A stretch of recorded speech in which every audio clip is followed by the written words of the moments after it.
और आपको बता दें कि मुंबई में एक बार फिर से धारावी और दूसरे पुनर्विकास प्रोजेक्ट्स का काम अडानी ग्रुप को मिलने के बाद शुरू हो गया है हंगामा। विपक्ष मायावती सरकार पर तंज कस रहा है कि जैसे साईं बाबा के लिए कहा जाता है ना, सबका मालिक एक, ऐसे ही बीजेपी के लिए सबका डेवलपर एक है अडानी। अब बीजेपी और विपक्ष में आर पार की जंग शुरू हो गई है।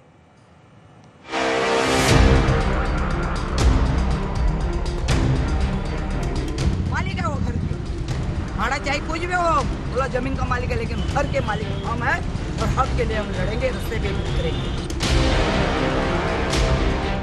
ये आप देखिए, हमारे प्रधान और अडानी एक साथ खड़े हैं, एक है तो सेफ है। मुंबई में धारावी में चल रहे पुनर्विकास पर सियासत तेज हो गई है। दरअसल मुंबई के मोतीलाल नगर में 36,000 करोड़ रुपए के पुनर्वास परियोजना के लिए अडानी समूह ने सबसे ज्यादा बोली लगाई है। अब यहां के लोग कह रहे हैं कि उन्हें इस बात की जानकारी नहीं थी कि निजी बिल्डर पुनर्विकास करेगा। अब बीएमसी और स्थानीय निकाय चुनाव से पहले विपक्ष इसे बड़ा मुद्दा बनाने की रणनीति बना रहा है। आदित्य ठाकरे ने महायुति सरकार पर तंज कसते हुए कहा कि सबका मालिक एक की तरह सबका डेव्हलपर अडानी समूह हो गया है। आता त्या टेंडरमध्ये बघा, कोणी जर टेंडर पारदर्शकपणे जिंकत असेल, फ्री अँड फेअर पद्धतीने जिंकत असेल, मी आधी पण हे सांगितलेलं आहे, वैयक्तिक कोणाबरोबरही भांडण नाही, पारदर्शकपणा असेल त्याच्यात, तर आम्हाला काही आक्षेप नसेल। पण ह्या टेंडरचा जसं आम्ही धारावीच्या टेंडरचा अभ्यास केला, असाच ह्या टेंडरचा देखील आम्ही अभ्यास करून काही याच्यात चुकीचं असेल तर ते लोकांसमोर आणू। कारण भाजपसाठी जसं आम्ही बोलतो ना, जे साईबाबा बोलायचे सबका मालिक एक है, भाजप बोलतो सबका मालिक अडानी है। जन कल्याण समिति नाम की संस्था ने कहा कि हम पुनर्विकास के विरोध में नहीं हैं, लेकिन माडा यानी Maharashtra housing and area development authority ने लोगों को विश्वास में नहीं लिया और न ही उनकी सहमति ली गई।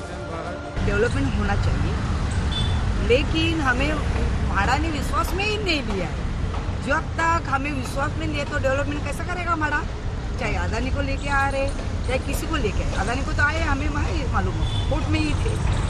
अडानी चाहे तो भी हमें माड़ा ने उनसे हमारे कंसर्न लेना चाहिए था, हमें पूछना चाहिए था आपको क्या चाहिए, ऐसी कुछ नहीं। आज नहीं, 1987 से हम लोग लड़ रहे माड़ा से, आज तक नहीं है। इतना साल से हम लोग हमारी मांगे है वो पूरी करना चाहिए। उन्होंने 2000 मांग रहे, वो क्या ज्यादा नहीं मांग रहे हम लोग, और कॉर्पोरेट फंड मांग रहे हम लोग, और जब ये उन्होंने जो दिया है 1600 खनी कदापि मंजूर नहीं। मोतीलाल नगर 1, 2 और 3 गोरेगांव पश्चिम में 143 एकड़ में फैली मुंबई की सबसे बड़ी आवास विकास परियोजनाओं में से एक है।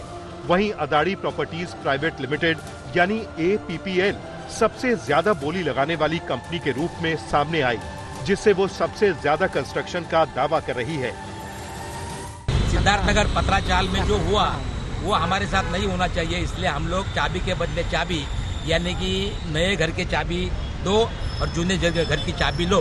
वो इसलिए कि मोतीलाल नगर में बहुत सारे खुले मैदान हैं, उस खुले मैदान में हमारे पहले घर बनाओ, उस घर की चाबी हमें दे दो और जूने घर की चाबी ले लो। हमारा कहना है माड़ा से कि आप जो मोतीनगर का पुनर्विकास करने जा रहे हैं, लोगों का पुनर्विकास कर रहे हैं कि कोई बिल्डर का विकास कर रहे हैं? कि उन्होंने जो किया है, लोगों को कोई भी पूछा नहीं, किसी को भी कॉन्फिडेंस में नहीं दिया, किसी से बात नहीं किया, डायरेक्ट विकास कर रहे हैं। तो मुझे ऐसा लगता है कि ये हमारा विकास नहीं है, ये कोई बिल्डर के लिए विकास के लिए माड़ा का काम चल रहा है। अभी जो डेवलपमेंट के लिए अभी अडानी जी आ रहे हैं, अभी कल ही बिडिंग ओपन हुआ है और अडानी जी को फाइनल किया है। हमारा पहले से ही कि हमारा जो प्रपोजल माड़ा ने जो सबमिट किया है, हमें वो मंजूरी नहीं है, हम लोग उससे नाखुश हैं और हम लोग इसके लिए कोर्ट में भी लड़ रहे थे कि हमारी मांगे हमें सुनी जाए, हमारी सहमति के बिना हमारे ऊपर कोई भी दबाव ना लाया जाए। हमारा एरिया, हमारा जो 1600 उन लोग दे रहे हैं वो हमको मंजूर नहीं है। जो बिल्डअप है, हम चाहते हैं कि हमारा तकरीबन 2000 कारपेट हो,